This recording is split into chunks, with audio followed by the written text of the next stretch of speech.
সোদপুরের উদয়ন সংঘের উদ্যোগে ভারতীয় সেনাবাহিনীদের সমর্থনে রক্তদান শিবির ও স্বাস্থ্য পরীক্ষা সহ বঙ্গীয় গৌড় মঠ এবং আবাসিকদের সেলাই মেশিন এবং প্রদান কর্মসূচি।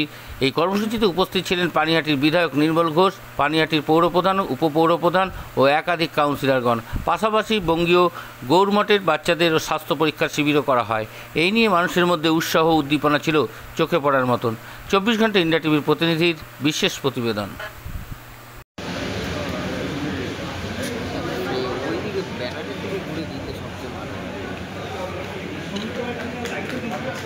আমি একটু অনিতা দাসকে ভেতরে আসতে অনুরোধ করছি।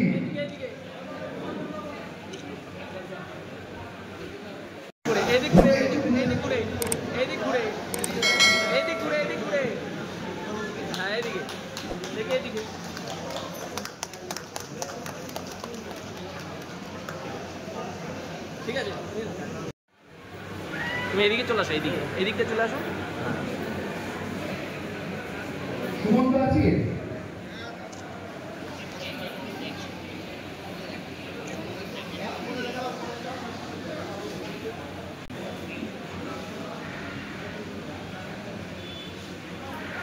এদিকে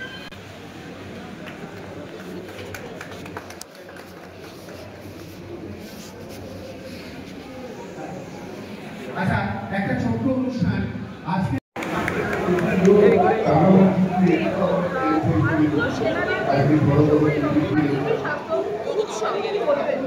না, একটা রক্তদান শিবির ভারতীয় সেনাবাহিনীকে সম্মান জানিয়ে, কারণ আমরা যে সময় রক্তদান শিবিরটার কথা ভেবেছিলাম তখন হয়তো যুদ্ধকালীন পরিস্থিতি ছিল, রক্তের প্রয়োজন হলেও হতে পারত, কিন্তু যে কোনো কারণেই হোক যুদ্ধ এখন বন্ধ আছে। কিন্তু রক্তদান শিবিরটা সেই সেনাবাহিনীদের উদ্দেশ্যেই আমরা সমর্পণ করলাম যে বীর সেনারা আমাদের দেশকে রক্ষা করেছে, মুখের ওপর পাকিস্তানকে জবাব দিয়েছে। 70 জন রক্তদান। হ্যাঁ, আমরা জেবিসিএইচ, জিমস, ইনার হেলথ, সুরক্ষা এবং মেট্রোপলিটন হোমিওপ্যাথি কলেজ সকলকে নিয়ে, এবং সেই সঙ্গে গৌড়ীয় মঠের যে শিশুরা রয়েছে তাদের স্বাস্থ্য পরীক্ষা শিবির এবং তাদের হাতে সেলাই মেশিন প্রদান, এই কর্মসূচিগুলো উদয়ন সংঘ সামাজিক কাজকর্ম একটা ক্লাবের যেটা, সেই কাজগুলো আমরা আজকে করেছি। হ্যাঁ, আমরা কোনো উপহার দিইনি। এই শিবিরে রক্তদাতাদের রক্তদানের সেই মুহূর্তের ছবি আমরা তাদেরকে তুলে দিয়েছি। ভূমিকায় উদয়ন সংঘ সভাপতি সম্রাট এবং এখানকার কাউন্সিলর প্রদীপ বড়ুয়া এবং সবাই পাড়ার সকলে মিলেই এই ক্যাম্পটি করে। এই ক্যাম্পের বিশেষত্ব হচ্ছে যে এখানে এবার অনেকগুলো জায়গা থেকে তারা হেলথ ক্যাম্প করছে, যে হেলথ ক্যাম্পটা অত্যন্ত প্রয়োজনীয় ছিল, সেটা হয়েছে। আর সেই কথা বলতে গিয়ে আমি বলেছি, নতুন রাস্তা, একটা নতুন রাস্তা তৈরি হচ্ছে, পেপার ব্লক।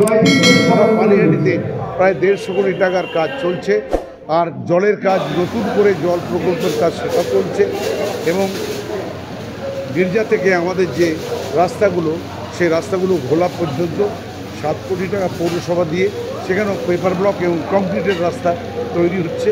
এটা পানি